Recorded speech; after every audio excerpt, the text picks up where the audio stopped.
That said, Kevin, we got Dr. Jeff on the line here. What do you want to ask him? Is there some sort of upfront identification of these risks to your investors so that they understand what they're getting involved in before they actually do it?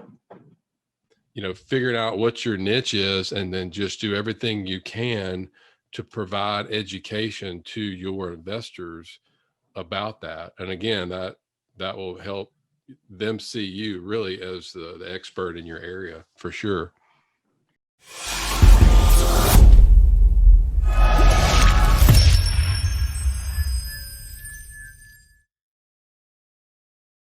Welcome to the Diary of an Apartment Investor podcast. I'm your host, Brian Briscoe with Four Oaks Capital. Very excited for today's show. It's another one of our Ask the Expert episodes.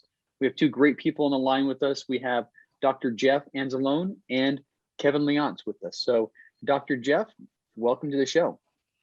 Thanks, Brian, for having me. I appreciate it and looking forward to it.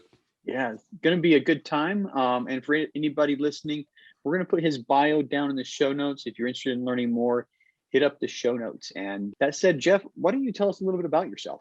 Sure. I'm a full-time practicing periodontist in Louisiana. And about 2 weeks before I completed my residency, the group practice that I was supposed to go in with here in Louisiana, my hometown in Monroe, they basically called the deal off. So that left us with a 2-month-old, $300,000 in student loan debt. We had already bought a home paying interest only on it. And the worst part was I didn't know what to do. I didn't know how to run a practice, start a practice, nothing. And, with real estate, you always read about, it's all about the mindset, And when you're in dental school or medical school or anything like that, to where you kind of know that when you get out, you're going to make decent income, you don't really worry about the loans building up too much, like kind of if you're going to be a professional athlete, well, you don't really care too much about your loans or whatever. So that was my mindset going through training. But when all of this happened, it was just like a switch. I went from an abundant type mindset to one of extreme fear and scarcity. And it really took me a long time to get over that, a long time.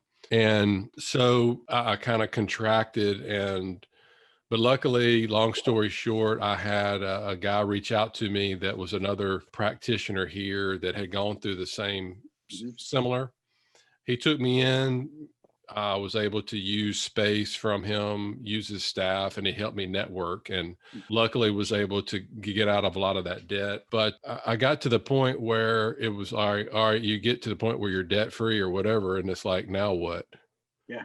And it really took a snow skiing trip to really open my eyes to, kind of what I was missing out on was a kid cut out in front of me. I fell, and when I fell, I instinctively put my hands down. Well, it bent my wrist back.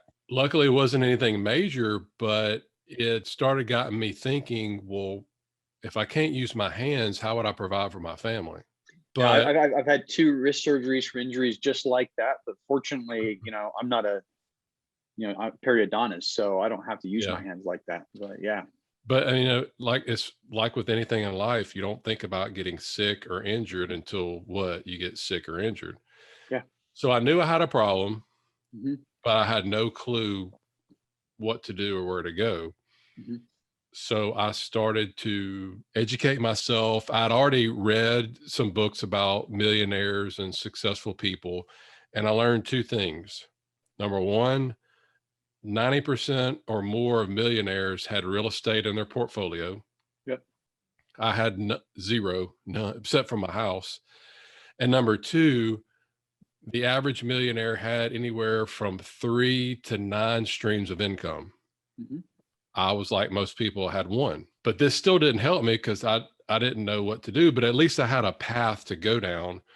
But with 2 kids, I didn't want to spend more time and become a landlord. And I thought that's really the only way that you could get into real estate. So luckily I went to a meeting in Dallas, learned that there was all kinds of different ways that you could get into real estate. besides being an active investor, whether that be getting into syndications or investing in debt or notes or whatever. And that eventually led me down the path to finding syndications, finding people to work with, and then starting a blog and now helping teach others about it too. Yeah. Yeah. A lot of things in that story to point out. I mean, I can imagine exactly where you were coming out of your dental school and, mountain of debt, thinking, hey, we got everything covered. I'm gonna have this nice job set up, and then boom, that's just something that I think a lot of people don't look at things like that can happen. It's like, hey, that's not gonna happen to me. I see that happen to other people. I think one of the light bulb moments for me was, 2008. Both my older brothers lost their job. My dad lost his job, and my two sisters lost their job. And I was the only one in my family that didn't get a job, and that was one of the same moments for me where I thought, I need to do something different myself. So you found real estate, you found syndication. How did you proceed from there? I realized that I know a lot of different people are on this path, but especially for doctors, because we have such a high target, or have such a target on our chests from people wanting to take advantage of us, like whether they're selling us insurance or financial products or whatever. So I wanted to start to share my story with other people, and just to give them the basic education that I think that they would need in order to potentially get into real estate, for passive income. Right. I started a blog, debtfreedr.com, about three and a half years ago. And, it's kind of like an accountant. You don't need to go to and get an accounting degree, but you need to know the basics of accounting and taxes in order to find a good accountant and to ask good questions. So that's kind of what I want to do. I wanted to provide enough information that if somebody didn't want to work for 40 years, put money in a 401k, and hopefully have enough to retire, that they could do something different to give them options. And I didn't realize at that point just how bad that doctor burnout was getting to be. And not just doctors, other really high stressed out professionals. So that was just another reason to keep putting this information out there, to give them options, which has been really cool to see from the stories that people share with me. Yeah. Yeah. And I would imagine that doctors are better apt to take that information from another doctor as opposed from, some random person who's calling them trying to get into their pocketbooks, right? Yeah, because when you go to my site, I'm not selling anything. It's just information, and people really connect with that. It's amazing. People will sign up for, on my website. I have a little investor group, and they'll give me like all of this information about their finances and what they make and this and that. I don't even know them.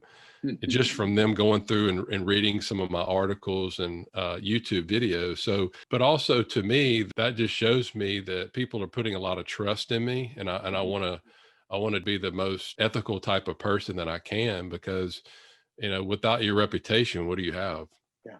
Yeah. And that's something that I found to be true. A lot of people talk about, I don't like the term. It's just a term that's around the thought leadership platform. If you establish yourself as an expert through a blog, through, like you said, your YouTube channel, through things like that, people are going to immediately assume you're an expert. And from there, it's, you got to keep that reputation going. And I think, you hit the nail on the head. You got to be extremely ethical with everything you do, especially if you're bringing in money. Our company's raised, almost $15 million in investor capital. And that's an enormous responsibility, and you've got to treat that properly. But that said, like where you're going with that, and I'm gonna actually check out Debt Free Doctor when we're done with this. Just your Debt Free DR when we're done with that. And anybody here that's gonna be in the show notes as well. So click it, check it out, and see what he's got there. So you got the blog going. You're starting to educate other people. How did you finally break into the multifamily space? It was at some of the different meetings, and I was asking people, who do you invest with? Because I wanted to get started, and you start hearing the same names come up of both who to invest with, but also who not to invest with, the people to avoid. And it seemed like the majority of the people that they had recommended people to invest with, they were in the multifamily space, which, made sense because I lived in apartments for like 11 years during my training. So it's so funny. God, I would always live in apartments, and you never think about, hey, somebody owns this and all these people are paying them rent. It's a mindset Just do it. shift. Yeah.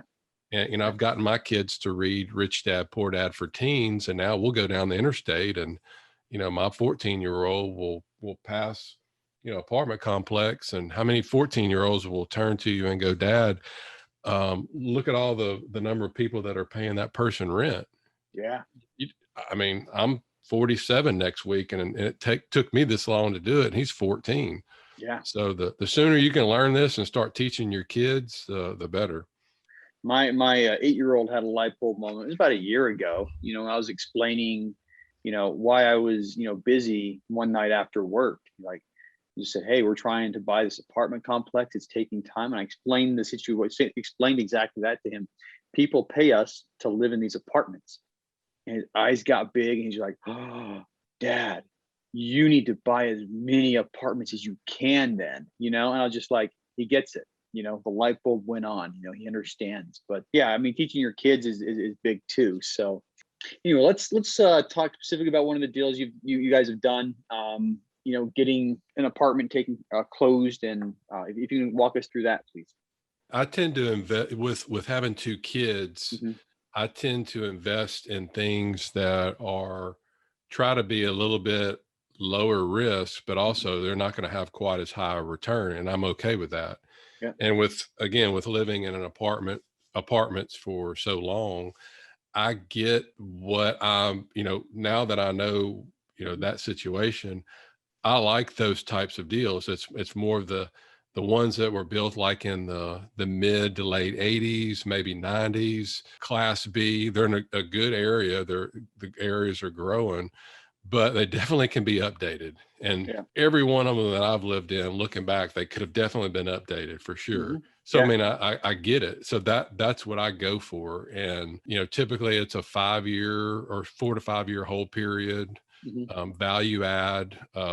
Can they go in and update it right off the bat and as gradually raise the rent because people pay anything in life, you pay based on value. And if they see more value in it, then they're going to pay more, or you can charge more. And definitely want to try to get the ones to where the apartments around the area, they're already charging more. So if that's the case, then that you could do that, Yeah, always looking for the comps left and right to make sure you can hit the numbers that you're looking at. But and something you said is important, and everybody has different criteria for investing. You said you're okay with lower returns, just looking for the low risk returns. I think that's an important note because I think a lot of people who are syndicating, a lot of people who are in these deals are looking for the biggest number, but you bring risk in, and you're saying you're okay with a lower return as long as it's more secure, lower risk. So I think that's vitally important because a lot of times when you're looking at those higher numbers on returns, they usually come with a slightly higher risk profile. But glad you brought that up. So one question I'd like to ask everybody, and favorite question ever, is what is your big burning why? Right now at this stage in the game, it's time with my kids. With a 16 and 14-year-old, I know that I probably have 2 summers with my oldest and probably 4 summers left with my youngest. And I just read this spring book right here, Bill Perkins. For those that are watching your YouTube video, Die with Zero. Okay, there we go. And at first I thought this was a book that my wife wrote to give to me, but that wasn't the case. And the guy was a hedge fund manager, and he just puts things in perspectives about, look, we think we got it all figured out. We're going to work our whole life and then retire in our 70s and enjoy life. Well, I had a patient in the office this week I hadn't seen in 5 years. And he told me in December, he's getting ready to retire this year, the end of this year. And in this past December, his wife of 25 years passed away from a medical error during a surgery. And their hopes and dreams of retiring in Washington State that they've been talking about forever is gone. Right. So just like that, you never know what's going to happen. So right now, enjoy it while your kids are young, or whatever moment you're at. It's all about, making those experiences. Yeah. And that's really important to me. Yeah, definitely. Live life now and not wait to live life later. I think that's a good lesson learned. Unfortunately, unfortunate event that helped you see that again recently, but definitely something we can all listen to. And that said, what's next for you? My goal, whether I get it or not, it's still a goal, is to transition out of practice in 5 years or less. Okay. When I got out of training, I thought I was going to have to work until I was 65 or 70. And by finding real estate and passive income, again, that's given me options. And then I would eventually like to do it full time to focus on continuing to educate doctors and other high income professionals. Because I think it's just probably most people, yourself included, and probably Kevin that's on the call included too, we are where we are because of other people. And as long as you can continue to learn and then share and giving back, I think that's really important. Yeah, absolutely. Absolutely. 5 years is plenty of lead time to build something up. I made the goal to get out of my W-2 job just over 3 years ago, and my retirement's coming up in about 2 weeks. So awesome. So it's possible is the answer there, and I'm sure you'll probably crush that. But well, that said, let's shift gears, and we're going to bring Kevin on. So Kevin, welcome to the show. Thanks, Brian. Thanks for having me. Yeah, not a problem. Do us a favor, tell us a little bit about yourself. So I am from the island of Trinidad and Tobago in the Caribbean. I am a chartered accountant by profession, and I have been involved in the corporate world for a number of years before, you just had that block and that confusion as, this can be life and how it is supposed to be. So started looking around for different things and what really is the meaning of life, and started connecting with people, found other people who introduced me to that, as they call it, the Purple Bible, and started reading that, and started looking to get involved in real estate from then, Yeah, I think the Purple Bible is something that it is literally the most quoted book on this podcast. I think everybody that I talked to, it's been such a key factor in their growth. And Dr. Jeff mentioned it, that he's given Rich Dad Poor Dad for teens to his kids as well. And that's a book that changed a lot for me too. So it's so interesting to see how much impact that one book has had on a lot of people. But so born in Trinidad Tobago, you're an accountant. Just curious, where do you live now, and when did you leave Trinidad Tobago? Actually, I still live in Trinidad and Tobago. Oh, you do? I thought you were here in the States already. Okay. No, so I try to do a lot of connecting and networking to invest remotely. So so different bits of a challenge. Yeah, I've seen you on tons and tons of meetups, and for some reason I assumed you were in the States, but Trinidad and Tobago, that's awesome. Are there any challenges for you, trying to do real estate investing from somewhere in the Caribbean? In terms of financing is probably the biggest challenge, because not being a U.S. citizen, we don't get as favorable a term as U.S. citizens, so that is probably the major challenge with it. Okay, interesting. Well, let me ask you the same question, favorite question that I asked Jeff. What's your big burning why?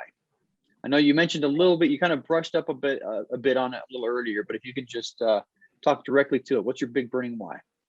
Yeah, so well, ultimately it's financial freedom, but broken down for me, it's having the ability to kind of do whatever my parents want to make them live a comfortable and exciting life however they want to, that is kind of like what I'm aiming for, and to continually do that, because I'm the only boy.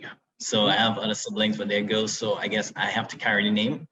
Yep. So the intention is to kind of do things in order to keep the reputation that they would like and they will want, and to keep it as a legacy, let's say. Keep the family legacy going. I like that. I like that. I assume your parents are also in Trinidad and Tobago with you? Yeah, so it just, well, my mom passed, so it's just my father. So yeah, he's here as well. Yeah. All right. Well, good. Keep that family name going, and I'm confident you're gonna do your parents proud. But that said, Kevin, we got Dr. Jeff on the line here. What do you want to ask him? So I am interested in finding out a lot more of operating syndicated deals, and one of the questions that I have is, how do you manage your property managers so that they control the expenses to an acceptable level, or within the budget plan that you all had? Well, I recently joined a group, Nepali Capital, last year as a GP, basically doing what I've been doing the last few years, and that is investor relations. So I'm more on the education side of it. I do know that they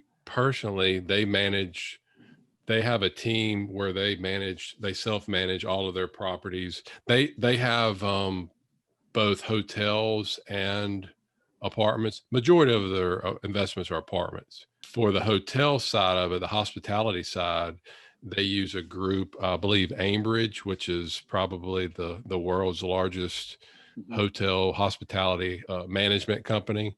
But as far as for their apartments, they do it all themselves. So they have I guess a team that goes in. So say for instance, they buy an apartment.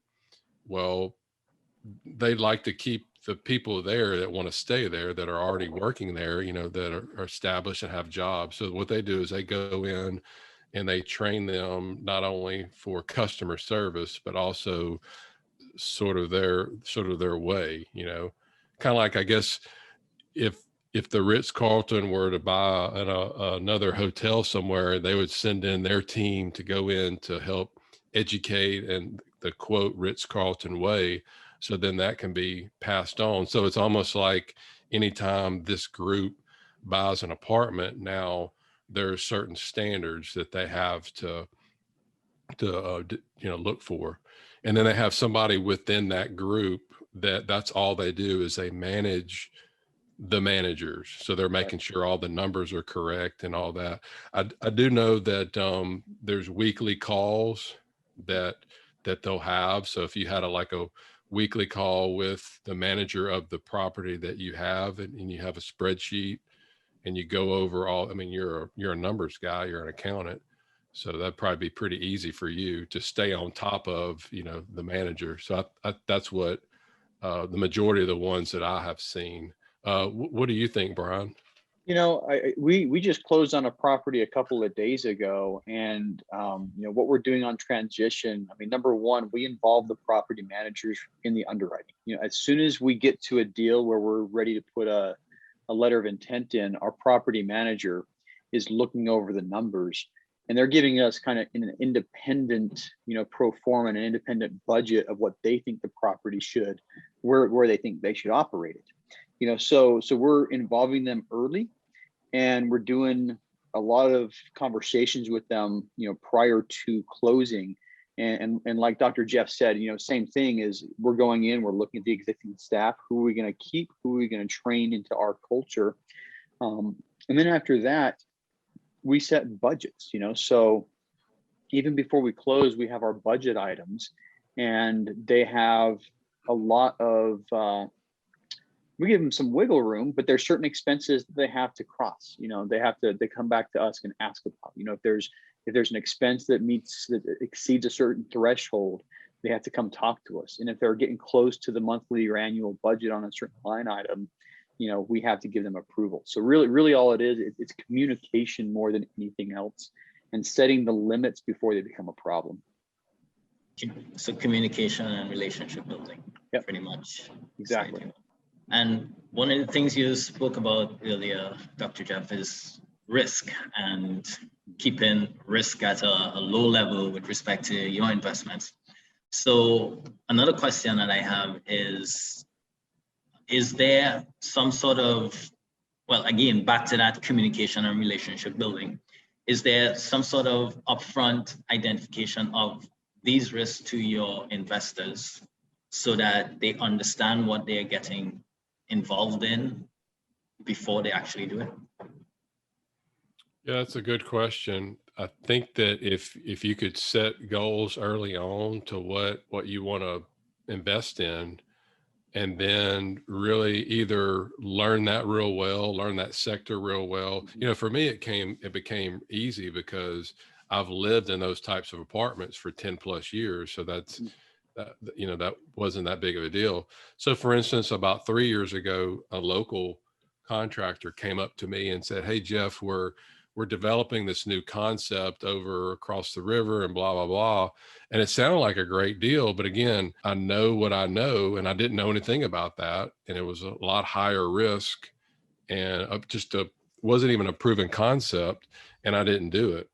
And fortunately, it's actually doing really well for them. But again, it's risky.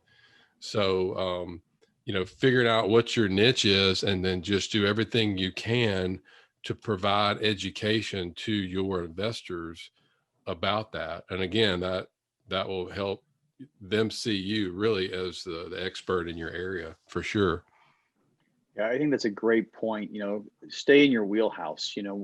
There's a lot of things. Just recently, I got an internet discussion about Bitcoin for all things. I know nothing about Bitcoin. So to me, that's a huge risk. I know a lot about multifamily. And so just staying with what I know and what I know well, I can manage a lot of that risk and reduce that risk personally and for the people who are investing with us. Right. Makes a lot of sense. Increase your knowledge, reduce the risk. Absolutely. Yeah. Yeah. So you also spoke about having plans, like your business plan, where you will start and probably exit 4 to 5 years, maybe it's a refinance or sale. Have you ever had an instance where you weren't able to make the return that you settled to pay your investors at the start? Not personally, but the group that I've joined, I've asked them that question because I've had investors ask that question, and they have had properties that have performed less than what was projected. Fortunately, they've never lost any money for any investors, but they have had some that have been lower. And I think really being upfront with people and keeping the communication open and trying not to hide anything, whenever things are starting to kind of go south a little bit. I think most people understand that, if you're honest with them, especially with what happened with COVID, that some of the early deals that I was personally in that were paying monthly, they switched to quarterly, and just because people didn't know what was going to go on, and those people were open with us. They were saying, "Look, we don't know what's going down. We're just going to hold the distributions for a while until we see what happens." And I was okay with that. And I think that would probably be my advice to, as soon as you start to see issues or whatever, just let people know and then what you're doing to help, counteract that. Yeah, I agree. I think a lot of people who did underwriting pre-COVID, that's something that you couldn't, in a million years forecast, right? So Right. in a lot of cases, a lot of properties that were acquired pre-COVID missed their marks on a lot of things. So anyway, end of the day, yeah, I agree with what Jeff said. You just got to communicate with the investors, be honest with them, and just realize that bad news doesn't get better, with age. It's not like if we don't tell them, they're eventually going to find out. And when they do find out, they're not going to be happy. So be open, be honest, and let people know. Yeah. And did you ever had a situation where they wanted to get their money back before the time that you originally planned? I personally haven't, but they've raised that question to me before they've gotten in the deal. Hey, Jeff, what if I were to invest and something happens, or in 2 years, it's a 5-year hold and I want to get my money out? And I said, well, this probably isn't the type of investment for you. Mm-hmm. That when you put your money in, whatever the hold time is, you need to think about, I'm not getting this money back for 4, 5, 6 years. Yeah. Yeah. And there's a lot of legal documentation that you have people sign. I mean, I don't know if people read every word of it, but in the private placement memorandum, it's up front on page 1. This is a long-term, these are not marketable securities. This is not something that you can just sell. So we are upfront with that as well. And part of, especially if you're doing like a 506B syndication, part of your lead-in process is you want to make sure that that's not going to happen before people invest. So part of it's the educational process, because the last thing you want to do is, if your minimum investment is $25,000 and you take somebody's only $25,000, and that's all the money they have, you don't want to put them in a situation where they want to ask them for that money back. So I think a lot of that is on the syndicator to make sure that someone's not going to be in that position after investing $25,000, $50,000, or $100,000 with you. Thanks for that. So can you tell me, like, probably 1 or 2 of the biggest challenges that you are facing right now during your investing career? I would say, well, have you started to do deals yourself, or where are you at in this stage of the game? So I have done smaller residential multifamily deals. I haven't done any commercial multifamily deals as yet. So do you have, how do you get your investors? What, you have a blog, or you just local people, or how do you do that? Yeah, I just connect, phone calls, network, and actually sometimes when I travel, I just go across specifically to attend. This was pre-COVID, attend like some meetups, and that's how I connected with others and started like that, Well, from what I hear from other people that syndicate, and Brian actually hit on it a little bit earlier when he was asking me questions, he said it must be easier being a doctor, having other doctors come into you. So I think for you, I mean, just from what you're already doing, have you ever thought about maybe targeting other accountants? Yeah, so that is something that I thought about, but one of the critical factors is mindset. And because they are involved in the profession the way they are, it's a bit difficult to make that shift, to explain to them that an individual is actually able to take their money and invest, bring them a return, because they are accustomed with either banks or hedge funds who actually do those types of things. So, it's just something that I have to continue to work on and eventually connect with somebody who will actually be willing to do it. Yeah, because it's a lot easier if you could figure out your niche or your target audience. It's a lot easier to grow your business, because as soon as you can start growing it, you can do bigger deals. And for me, like I said, once I started, I had my blog and I had people coming in. And then once I started the Passive Investor Circle, which is basically nothing more than people get to see the deals that I do. And if they want to invest alongside of me, they can. Once I did that, I mean, it just really opened up the door to other opportunities, other possibilities, because probably what you're thinking about right now, once you find your niche and you go, it's amazing how many doors behind you start to close and how many more will open in front of you that you don't even think about. And I've had so many emails just today from people reaching out to me to things that I could get involved with. I'm like, it's amazing that just these opportunities are here, because if I wouldn't have started my blog, done this and this and this, none of this would have been possible. I would have to go, behind this wall to treat patients, and that's it. But now the possibilities are endless. Right.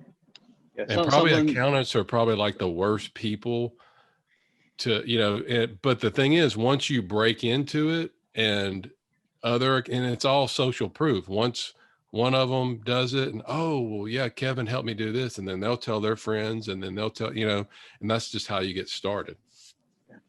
Our accountant has invested passively in somewhere around 30 different deals, so there are accountants out there that understand it. I think you just got to start. You can talk their language, and you can Tom understand. Wheelwright. Yeah, absolutely. Yeah, right there's a invested perfect in example. Yeah, but so if I were you, Kevin, I would look at everything Tom Wheelwright does, his website, his podcast, his blog, and don't try to reinvent the wheel. Do what he does. Yeah, and something that that resonated with me that Dr. Jeff said was just look at your target audience. He's had a lot of success with doctors because he is a doctor. I've had a lot of success with military members and military veterans because that's what I am. So you being able to go to accountants, you speak their language, you understand how their mind works and what their day-to-day challenges are, and you can speak to that a lot better than I can or Jeff can. But same way, he can speak to doctors a lot better than the two of us can.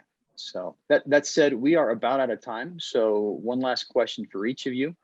Dr. Jeff, you get to go first. How can listeners learn more about you? They could go to my website, debtfreedr.com. I've actually put together a free passive income guide, so they can go to debtfreedr.com/free guide, and to learn about if they're wanting to get started and how to start building multiple streams of income. Yeah. And I've been browsing the website for a while. It's a really good website. I think it's got a lot of good products on there, book recommendations, podcast recommendations, a lot of really good stuff on there. So well done on the website. Thanks. Kevin, same question for you. How can listeners learn more about you? So you can connect with me on LinkedIn or on Instagram at Leonce9. Anywhere, DM, feel free. I'm available. All right, sounds good. And we'll put a link to that in the show notes. So thanks so much to the both of you for coming on the show today. Really appreciate your time and all the gold nuggets that have been dropped during this episode. So appreciate both of you. Yeah, thank you, sir. Thanks, Brian. Thanks, Dr. Jeff.